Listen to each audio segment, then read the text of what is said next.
திருச்சிற்றம்பலம். ஸ்ரீ அபயாம்பிகை சதகம்.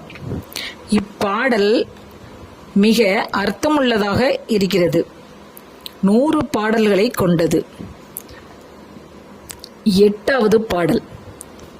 இதில் ரொம்ப அர்த்தம் இருக்கு.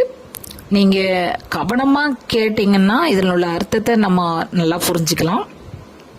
சிவ சிவ. அழியச்சனை அலை முழுதும் அலையும் மனத்தை நிலை நிறுத்தி ஆராதார அடி நடுவுள் அருணாசலத்தின் வேரினுள்ளே சுழியை திறந்து வாய்வாதார் சூழ் ரேசக பூரகத்தாலும் தோன்றும் கும்பகாதியுடன்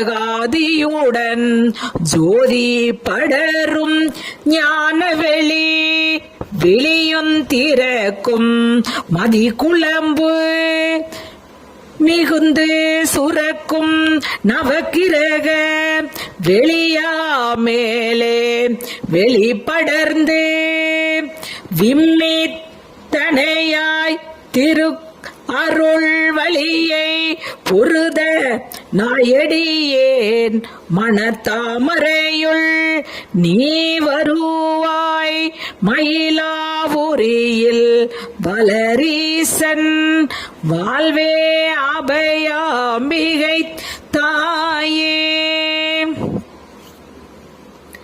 சனையலை என்றால் பிறவிக்கடல்.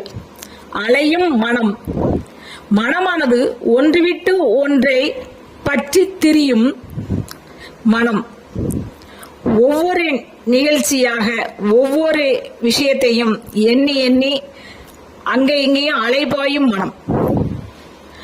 ஆராதார அடிநடுவுள் மூலாதாரம் முதலான ஆதாரங்களின் அடியிலும் நடுவிலும்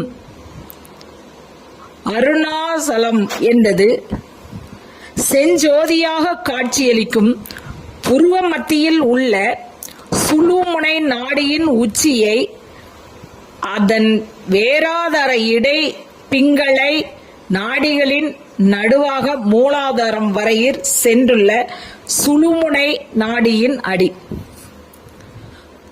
சுழி என்றால் சுழுமுனை.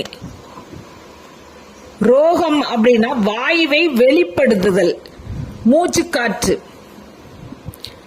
பூரகம் அதனை நிறைத்தல். கும்பகம் என்றால் அதனை நிலைக்க செய்தல். மதிக்குழம்பு சந்திர மண்டலத்திலிருந்து ஊறும் அமுதம். நவக்கிரக வெளி என்பது 9 துவாரங்களை உடையதாய் 9 கிரகங்களில். திருச்சிற்றம்பலம். ஸ்ரீ அபயாம்பிகை சதகம். இப்பாடல் மிக அர்த்தமுள்ளதாக இருக்கிறது.